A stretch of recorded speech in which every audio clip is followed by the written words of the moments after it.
Somas Kris dimanapun Anda berada. Kembali lagi dengan saya Igria Tomasoa di podcast SMA Kristen YPKPM Ambon bagian 5 dengan topik stunting.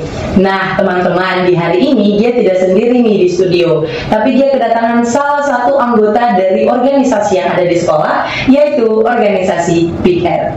Halo semuanya, perkenalkan nama saya Yasmina Wikisolisa. Saya sebagai ketua bidang 4 yaitu konselor sebaya. Oke, jadi kita panggil saja Jess ya. Jess, sebelum kita masuk ke topik pembahasan nih, kita mungkin bisa diceritakan sedikit tentang PIKR kepada teman-teman. Jadi PIKR adalah pusat informasi dan konseling remaja, di mana teman-teman yang tidak memiliki teman curhat akan datang kepada kami untuk menceritakan masalah-masalahnya. Dan apabila kami sudah mendengar atau mengetahuinya, kami tidak akan membocorkan kepada siapapun.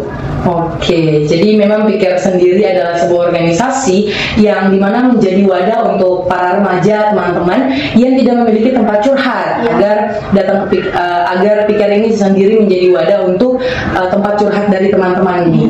Oke, langsung saja nih kita masuk ke topik pembahasan kita hari ini, yaitu stunting. Stunting itu apa sih?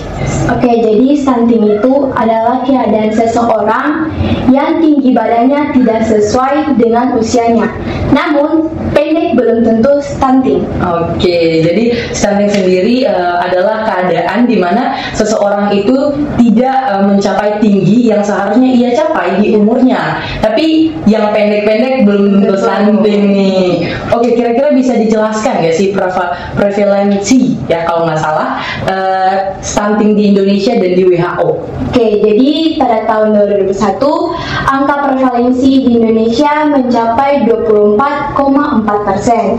Kemudian pada tahun 2022 angka prevalensinya menurun dari 24,4% menjadi 21,6%. Dan pada tahun 2023 angka Indonesia menargetkan angka prevalensinya itu menjadi 17%. Dan menurut WHO angka prevalensi standarnya itu 17%. Oke, jadi memang angka stunting di Indonesia sendiri bisa dibilang semakin menurun ya dari tahun ke tahun. Bahkan tahun ini targetnya itu 17% ya kalau tidak salah. Wah, semoga Indonesia, kita semua juga sebagai anak-anak bersama-sama untuk menurunkan angka stunting ini.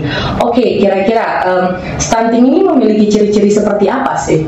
Oke, jadi yang pertama tanda pubertas yang terhambat, kemudian pertumbuhan gigi terhambat, dan juga pertumbuhan terhambat. Oke, jadi memang ciri-cirinya bisa dibilang pertumbuhan yang terhambat dan juga pertumbuhan gigi. Ya. Wah, pertumbuhan gigi juga menjadi salah satu ciri-ciri ya ternyata. Oke, kira-kira apakah ada langkah-langkah pencegahan untuk stunting sendiri? Oh, pastinya ada. Yang pertama itu dari ibu. Oke, jadi ibu hamil sama ibu menyusui harus mengonsumsi makanan yang bergizi, dan juga ibu hamil diharuskan minum obat tablet darah sehari sekali, dan juga periksa rutin. Ya, oke. Setidaknya 6 kali ke posyandu dan bidan. Oke, jadi memang pencegahannya ini dimulai dari ibu sendiri nih, sebelum kita masuk ke anak, tapi kita ke ibu dulu. Ibu yang mengandung harus rutin untuk periksa dan juga menjaga asupan gizi saat mengandung ya. Oke. Solusinya untuk stunting ini ada atau bagaimana nih? Pastinya ada. Jadi untuk ibu-ibu diharuskan memakan makanan yang bergizi dan juga yang higienis. Jadi kalau misalnya air atau pangan lokal tidak bersih akan menyebabkan janinnya juga. Oke, jadi harus diperhatikan juga ya, bukan saja asupan gizinya, tapi apa yang dimakan, apa yang diminum itu harus bersih. Karena kalau sudah bergizi tapi tidak bersih sama saja ya. Oke, jadi untuk hari ini kita sudah boleh membahas soal stunting ya. Terima kasih untuk kesempatannya sudah boleh hadir di podcast kali ini.